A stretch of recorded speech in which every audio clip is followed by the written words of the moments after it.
Ambassador Smith was a financier and corporate director. He held appointments from 3 presidents of the United States. During the years 1957 to 1959, he was the American ambassador to Cuba during that tragic time of the Cuban Revolution when Fidel Castro came to power. Ambassador Smith, can you give me the background of your initial briefing from the State Department before going to Cuba in 1957? I was briefed in Washington for a period of 6 weeks, and during that time I was asked to make an appointment with Herbert Matthews of the New York Times so that he could brief me. I think this is of special importance because the fact I don't believe any other American ambassador has ever been briefed by a newspaper correspondent regarding the country to which he was to be appointed to.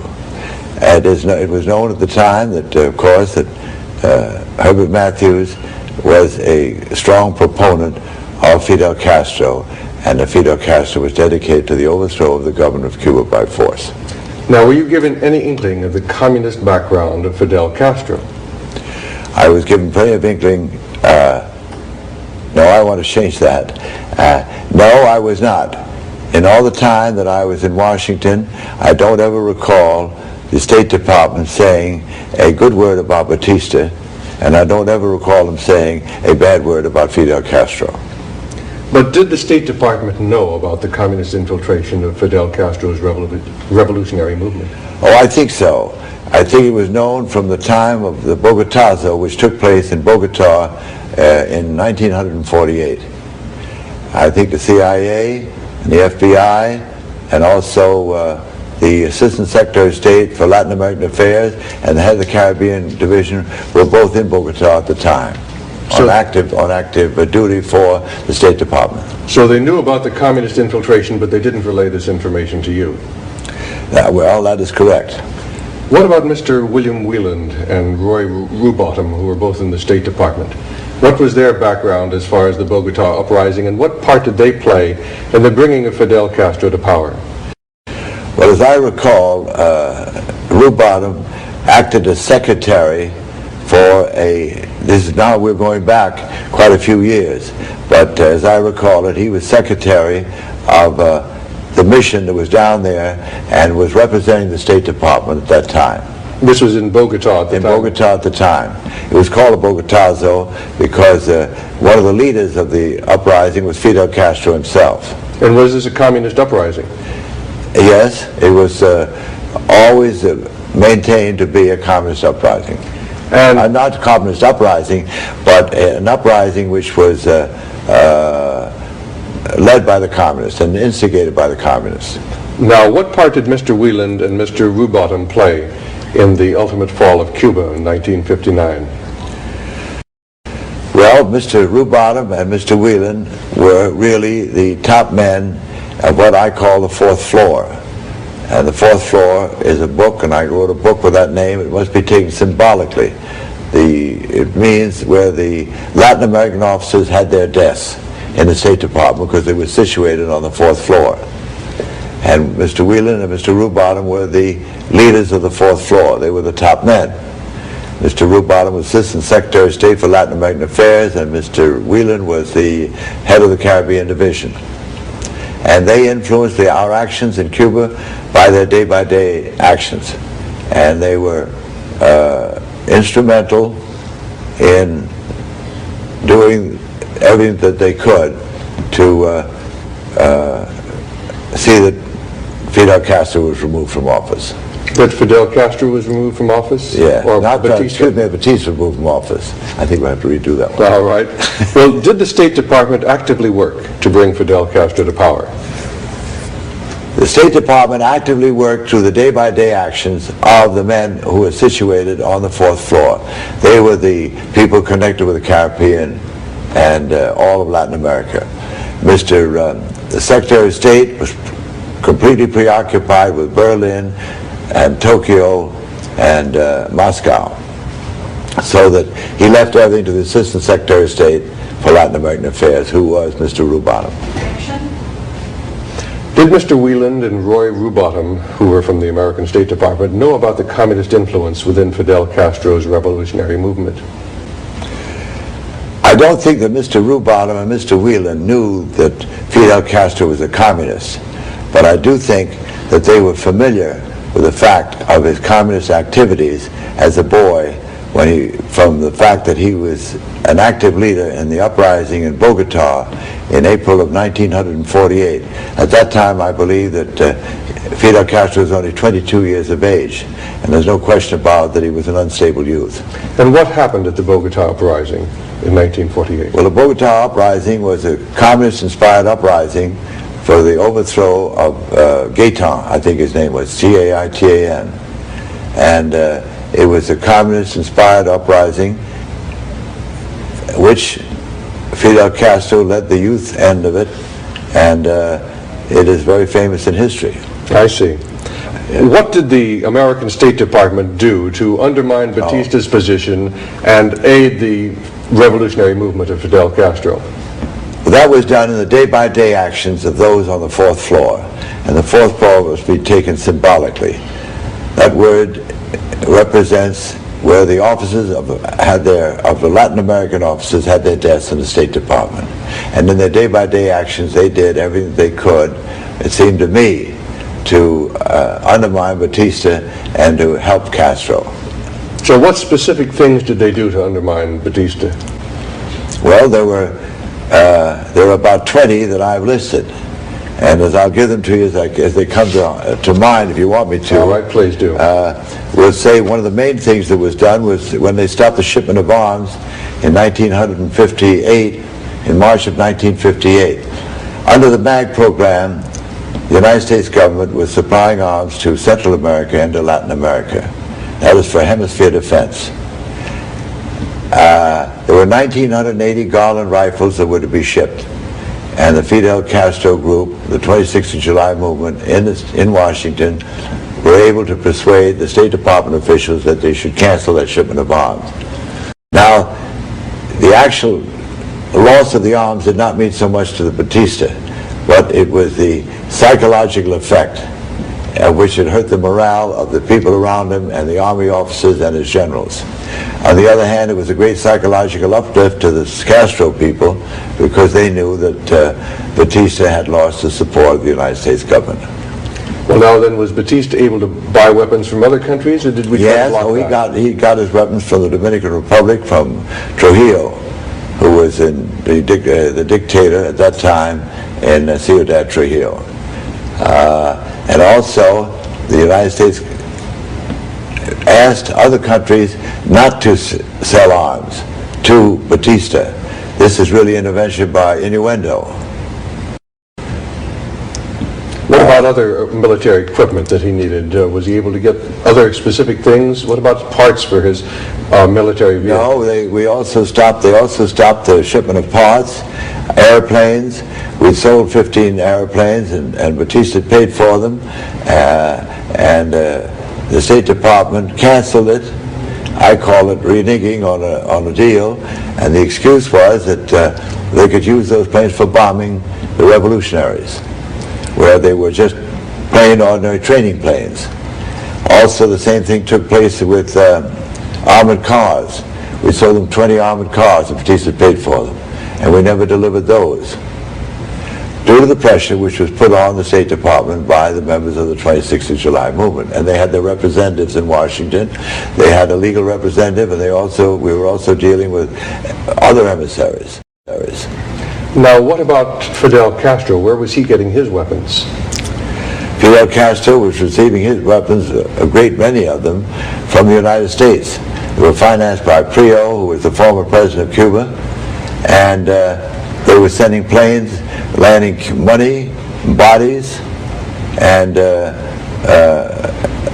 rifles, and they were dropping them into Sierra Maestra. But weren't there laws? Weren't there American laws to prevent this? Yes, there were laws, but the laws were violated, and we did not. We winked at them. Now, it was my understanding. The State Department winked at them. It was my understanding that President Batista asked that this be stopped, and that were certain actions taken by our government to stop the shipment of arms from America to Fidel Castro? Yes, they did take certain actions. Dr. Prio was arrested and put in jail, but he was only there for a short period of time. And he was placed in jail and arrested because he'd broken our rules, our laws about helping revolutionaries for the overthrow of the government of Cuba. And in return for which Batista promised, and he did, renewed constitutional guarantees and lifted censorship on the press. This was done 3 times while I was ambassador to Cuba. When I say 3 times, at 3 different occasions, the president of Cuba. Mr. William Wieland and Roy Rubottom were high officials in the American State Department. Did they have any knowledge of the communist influence within Fidel Castro's revolutionary movement? William Wieland was in charge of the Caribbean Division, and he served directly under Mr. Roy Rubottom, who was Assistant Secretary of State for Latin American Affairs. And they were fully informed of everything that was going on through the Latin American desk and through what I call the 4th floor, which is symbolically represents where the desk offices who represent Latin America were situated. Now, it's a fact that Mr. Rubottom was in Bogota at the time of the Bogotazo in 1948, and he served as secretary to the 9th International Conference, and he was a delegate there. And that is what Fidel Castro was trying to overthrow. And he was about 22 years of age, and he led the communist uprising, attempting to overthrow the delegation. And that was in Bogota, Colombia? And that was in Bogota, Colombia. All right, sir. Now, do you feel that the mass media in America, the newspapers, television, radio stations, gave the American public an accurate appraisal, an accurate picture of what was actually happening in Cuba? No, I don't think they did. The bearded boys were good copy. Therefore, they seized upon the opportunity. Also, it was the overthrow of a rightist dictator, which they are also dedicated to, many of the media. And so they pictured Fidel Castro as a political Robin Hood, and actually likened him to Abraham Lincoln, many of the press, which was giving a false impression to a young revolutionary who was completely unstable, always had been. When I went to Cuba, I went down very carefully after I'd been there for a month, went through all the police records, and went very carefully into his background. And I discussed with many people over there who were not in favor of Batista and also not in favor of Castro, but they knew that Castro would be worse for Cuba than Batista. And Father Kelly, who was the head of Villanova University, told me that when Castro attended his university, he had an accident on a motorbike and was unconscious for a long time, and he doesn't believe that he ever was completely sane after that accident. And yet this was the man that our State Department seemed to want to bring to power. Yes, this is the man that our State Department did want to bring into power. Now, do you think that the New York Times was fair and impartial in its reporting of what transpired? Well, the New York Times was really responsible for bringing Herbert Matthews back to life and giving him the stature that he had. Shortly after the group of 81 men that came from Mexico and landed on the south coast of Oriente with Fidel Castro, which took place in December 1956, Fulgencio Batista released word that Fidel Castro was dead. So the people in Cuba thought he was dead. They paid no attention to him. By gunboats and by Cuban soldiers who met the expeditionary force, most of them were killed. I think there were only 12 men left with Fidel Castro at that time. Fidel Castro knew that this would have to be corrected. So he contacted the New York Times office in Havana and asked that a reporter be sent out to interview him. This would prove that he was dead, and he would also get a chance for an interview. The New York Times received a request from Ruby Hart Phillips, who was the head of the New York Times office in Havana, that they send down a correspondent. They sent down Herbert Matthews. Herbert Matthews spent, I believe, 2 days and 1 night, had his picture taken. The picture appeared on the front page of the New York Times. This all came out in February 1957, and they printed 3 front page articles. It appeared on a Saturday and a Sunday and a Monday. which likened Fidel Castro to Abraham Lincoln and spoke of him as being a political Robin Hood. Those articles gave Fidel Castro stature all over the world and made it easier for him to get money and support. And of course the rest of the press picked it up because it was good copy, as I said a few minutes ago. Well, now, were there other alternatives to Fidel Castro? In other words, were there other groups within Cuba that we could have supported and brought a democratic society to Cuba, a free democratic society? There were other people opposed to Batista, in addition to the 26th of July movement, which was led by Fidel Castro, and in addition to the Directorio Revolucionario, which was the communist group in Havana.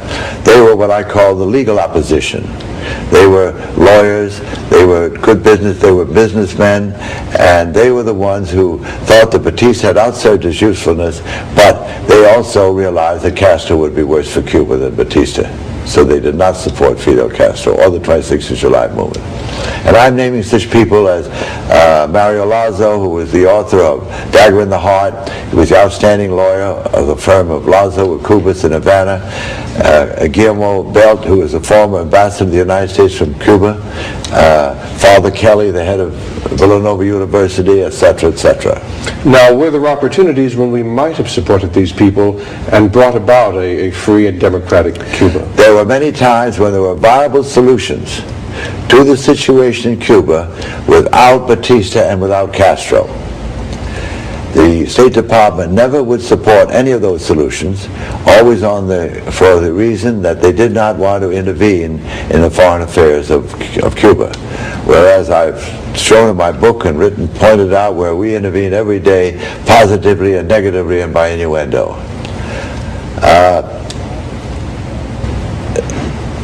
The viable solutions that I mentioned, when the State Department would not support any of them, it was very difficult for me to go ahead. However, the papal nuncio told me that he would carry the ball and would go ahead and work on these solutions. However, he would have to have our support, and without our support, he could not go on. So, in other words, the Catholic Church was prepared to go ahead. Ambassador, what were the viable solutions to Fidel Castro taking over? Well, there are a number of them, but they're based around the premise that Batista would appoint a provisional government without Castro, and that the papal nuncio would carry the ball. He would talk to Batista and would arrange for it, and then Batista would leave the country and we'd have a provisional government.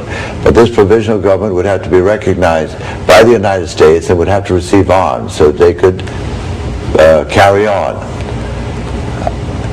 Now, the United States at no time, or I would rather say the State Department at no time would do this or would follow through, because they believed that it would be intervening in the foreign affairs of Cuba, which after all by that time it was beside the point, because we've been intervening continuously, positively and negatively by innuendo. Now, if we had done this, when you set up a provisional government, then it would have been necessary for us to see that we had honest elections, and that would require landing troops or doing whatever was necessary. Otherwise, we do what we have done here in Latin America and in various places, where we get rid of a rightist dictator and we leave a vacuum for the communists to step in. Had we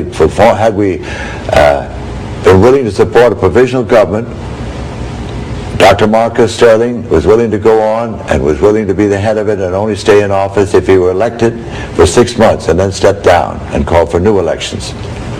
But you can't just appoint a provisional government and not do anything to support them. You have to maybe land troops, you have to supply arms, and you have to maintain that government in force and to see that elections are honest. Now, were you instructed by the State Department to tell Batista that he had to leave? On December 17, 1958, upon instruction of the Defense Department, I went out to Cucini, which is his place outside of Havana, and told him, it took me 2 hours and 35 minutes to tell him that we no longer believed he had effective control and that the United States would look with disfavor upon his remaining perpetually in Cuba. In other words, it took me 2 hours and 35 minutes for me to tell the chief of state to leave his own country and to step down. I also had to tell him that he would not be welcome in the United States, that his family would be, but that we couldn't let him come because we were afraid of the troubles that it would create from the political asylees that were there from Cuba. I'm going to ask that question over again, if I may. Were you instructed by the American State Department to notify Batista that he must leave his country? Yes, I was instructed by the State Department to notify Batista that he would have to step down. And it took me 2 hours and 35 minutes to do so. But I must explain this. It wasn't all done in one day. I received communications which went through private sources that were, nobody in the State Department knew what was sent because it did not go over the regular coded messages. It went through CIA connections. And I had various conversations with Gonzalo Guell, who was both the Prime Minister and the Foreign Minister, and we discussed it together. And of course, after every talk we had, he would notify the President, and I would send a duplicate report, a complete report of full conversations that I had with Dr. Guell.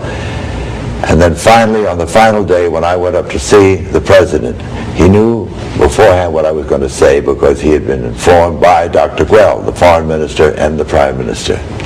But it still took me 2 hours and 35 minutes to get the point across, because I spent a great deal of time pointing out that we appreciated what a great friend he had been to the United States.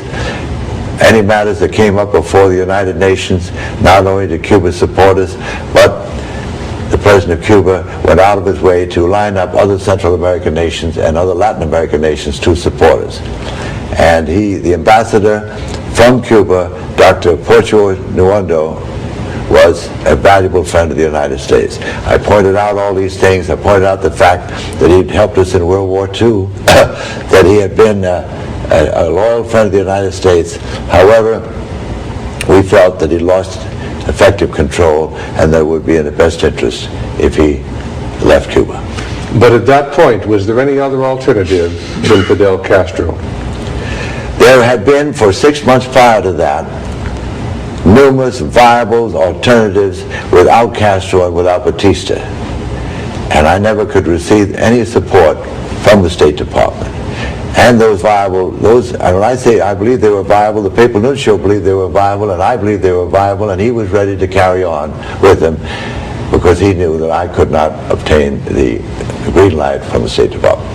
But at the point where you went to Batista and told him he was going to have to leave, was there any other alternative at that point other than Fidel Castro taking over?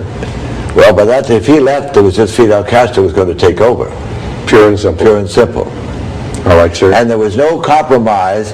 There was nothing with Fidel Castro. Nobody could control Fidel Castro. Many of the emissaries from the 26th of July movement that were crowding the corridors of the State Department always believed and told our people on the 4th floor that they would be able to control Fidel Castro, that he was a youth who was irresponsible, but that they would be able to control him after he took over. Now, the proof of that they couldn't control him was when Dr. Guillermo Belt, who was the former ambassador to the United States from Cuba, came to me one day and said the strike which is going to take place on the 1st of April of 1958 will not be a success. And I said, why do you say that? And he said, because the mayor of, not the mayor, but the leader of the revolutionary movement in Havana sent word to Fidel Castro that when the revolution was a success, that they would take over in Havana, and they would appoint the mayor and would take over. Fidel Castro sent word back to them, nobody's going to take over but me. And whereupon they sent back word and said, all right, if you feel that way about it, we will not take part in the strike. And of course, if they didn't take part in the strike wouldn't be successful in Havana, and then it wouldn't be successful throughout the country. This is how we knew, or at least how I knew, that there was no controlling of Fidel Castro. He was going to run the show all by himself. And once Castro did come to power, did we promptly recognize him? Did we support him? Yes, we recognized him. I think we recognized him too soon. The policy of the United States had always been that we did not recognize any country that it had a revolution. We did not want to be the first, we did not want to be the last, but we wanted to be in between somewhere. And the United States policy had always been that we wanted to assure ourselves that they would honor international obligations which had been incurred by the previous administration, and that the new government would not be communist dominated. We did not wait for any of these. Fidel Castro came into Havana on the 1st of January, and I was recognized him and gave him his papers of recognition. I think it was either about the 6th of January, maybe it was the 7th of January. It would have been sooner. I was asked to come to Washington so that they could give me the papers, send me back, and I refused to go. That was on the 3rd of January, until all Americans had left Cuba. I wasn't going to leave Cuba and take a seat on an airplane or a place on a ship that some American could get out until. I wasn't going to leave until it was ready. And when I told them that it was clear now from my point of view to come up, then I flew up. And that was on the 6th of January. Do you see any parallel between what happened in Cuba and what has recently happened in Nicaragua? Yes, I believe that Nicaragua is Cuba all over again. Exactly the same things. We are responsible for the removal of Somoza, the same as we were responsible for the removal of Batista. We would not support Somoza. We would not give him arms. We shut off the arms going in there, and we winked at the arms going in to the Sandinistas, but we wouldn't support him. And it actually, some people have said that we didn't support Castro even after he got out. We did. We went right on with a subsidy on the exporting of American sugar, which had been done actually since the days of Roosevelt. We continued it through all the regimes there, and we continued to do it with Fidel Castro. And the same support went to the Sandinistas. And is there a communist influence within the Sandinista movement? Well, yes. Thomas Borgay, who is the chief security officer and in charge of the police, is a self-proclaimed Marxist. They have a junta there of 5, of which 2 are Marxists. They claim that 3 are conservatives, but there's no proof of that. And all we have to do now, look at the record, is what's happened there. Why do you feel our State Department wanted to topple Batista and bring Fidel Castro to power when he did have a leftist leaning, when there was communist infiltration of his movement? Well, first of all, we don't have a foreign policy. As ambassador to a foreign country, the United States ambassador, I was never told what our foreign policy was. I don't believe we have one. The only policy that I can assure you that we've had so far is for the overthrow of all rightist dictators who are friendly to the United States and anti-communists. And then when we do overthrow them, we aren't prepared to go in and set up elections to see that they're honest. We step out, and that's when the communists step in. It seems that we always oppose the rightist dictators and we support the leftist dictators. Is there any reason for this? Well, the only reason I can give is that they believe a leftist dictator is more progressive. And by progressive you mean socialistically inclined? Oh, yes. Ambassador, why is it that we always seem to be opposing rightist dictatorships, whereas we always seem to be supporting leftist dictatorships? Well, the only answer I can give you to that is because they consider leftist dictators as being progressive. But certainly aren't they totalitarian? Say that again. Certainly aren't these leftist dictatorships just as totalitarian? In fact, many times much more totalitarian and much more ruthless than the rightist dictatorships? They're worse. All you've got to do is take Stalin, for example, and what goes on in Russia. All right, sir. What do you think is the future of Central America? Well, the present future, it would appear that we've lost Panama. At least I believe Panama is going to be communist. Nicaragua is. Nicaragua is Cuba all over again. El Salvador was overthrown, and there's a military government there now, but it would appear that the communists are going to take over in El Salvador, Honduras, Guatemala, and Costa Rica. Costa Rica is already in their hands. And then it is possible that they will move on up into Mexico and Venezuela because of the oil. I see. I'm going to ask that. Now this is, and what are we going to do about it? Nothing. The Monroe Doctrine is dead. Our actions have indicated that. I'm going to ask that again. What, in your opinion, is the future of Central America today? It would appear that Central America is going to be under the communist control, and I see a very bad future. Nicaragua has already gone communist, and then we're going to have El Salvador, Guatemala, Honduras, and Costa Rica. What about Panama? The same pattern is going on. Well, the Panama Canal, the American Canal in Panama was surrendered to the Panamanian government, which is under the control of Castro and the communists. What about islands in the Caribbean? And the islands of the Caribbean, that's also. On the last chapter of my book, which I wrote in 1962, I said that we must be prepared to do something and stop, otherwise eventually we will have a red lake. The Caribbean will become a red lake. In Grenada they moved in Jamaica it's practically communist, Guyana is communist, of course Cuba is communist, so they're closing in on us from all sides. Not only is the Monroe Doctrine dead by our actions, but it's about time that we stood in there and reinforced it. Now, reenacted it. Could Fidel Castro have taken power in Cuba without the active support of the American State Department? No, Fidel Castro, of course, could not have taken over in Cuba without the support of the fourth floor.